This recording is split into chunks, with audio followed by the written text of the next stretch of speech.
নমস্কার, দীপাবলির অনেক শুভেচ্ছা সকলকে। আশা করি সকলে খুব ভালো আছো, আমিও ভালো আছি। দীপাবলির আলো যেন সকলের জীবনে ভরে ওঠে, এটাই প্রার্থনা করি। তো এই হচ্ছে আমার দীপাবলির দিনের ব্লগ।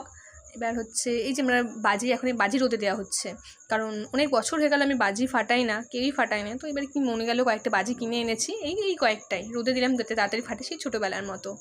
তো এই জানো তো এই প্রদীপগুলো না এইবারে ধনতেরাস উপলক্ষে কিনেছি। মানে সোনা কেনা তো পসিবল না, সোনার যা দাম কখনো কিনতে পারবো কি জানি না, আশা করি ভবিষ্যতে দেখা যাক।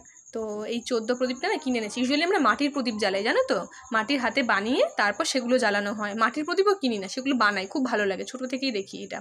তো এবার কি মনে হলো ধনতেরাস উপলক্ষে এই 14টা পিতলের প্রদীপ কিনে নিয়েছি। এবার এই যে এখন সলতে পাকিয়ে নিচ্ছি, কারণ সন্ধ্যের দিকে না অনেক চাপ পড়ে যায়, সেই জন্য দুপুর সলতে পাকিয়ে প্রদীপে সমস্ত কিছু তেল দিয়ে তারপরে ফুল করে সমস্ত কিছু রেডি করে রেখে দিয়েছি, যাতে সন্ধ্যেবেলা না কোনো চাপ না লাগে। তো এবার সন্ধে হয়ে গেছে। এই যে এই প্রদীপগুলো না মাটির বানিয়েছি, আমার দিম্মা বানায় এগুলো, তার সাথে আমরাও সাহায্য করি। এই যে মাটির প্রদীপ 14টা, যেটা জ্বালানো হয় প্রতি বছরই। এখানে ঠাকুরের ফল মিষ্টি রেখে দিয়েছে। এই যে এখানে মা ধুনো করছে। ধুনো পুজোর দিনে ধুনোর গন্ধটাই আলাদা, তাই না? মানে যে কোনো বাড়িতে ছোটোখাটো, এবং প্রতি বৃহস্পতিবারে মা না লক্ষ্মীর পাঁচালি পড়ে, তখন ধুনো জ্বালায়। কি ভালো লাগে না চারপাশটা, মানে যেন মনে হয় ভগবান যেন আশেপাশেই আছে, এটা মনে হয়।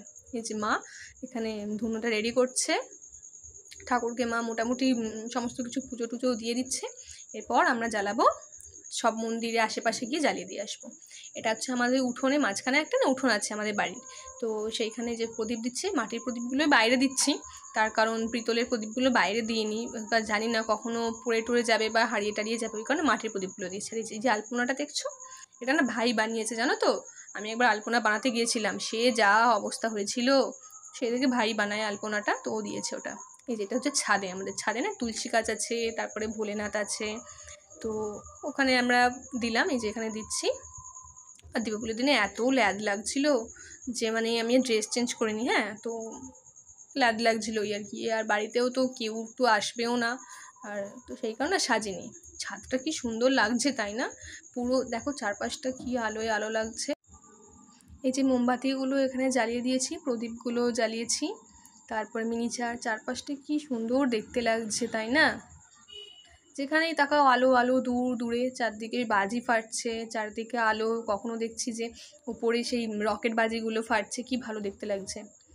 এইখানে ওই যে চরকাগুলো রোদে দিয়েছিলাম দুপুরে, এবারে না বাজিগুলো খুব একটা ভালো পাইনি, জানো, মানে চরকাগুলো জ্বলছেই না, ঘুরছেই না, কত টাইম নিয়ে জ্বলছে। তারপরে এই যে একটা চটপটি ফাটালাম আমি, চটপট করছি, কি আওয়াজ হয়। এই বাজিগুলো আমার খুব ভালো লাগে, একমাত্র চটপটিটাই খুব ভালো লাগে।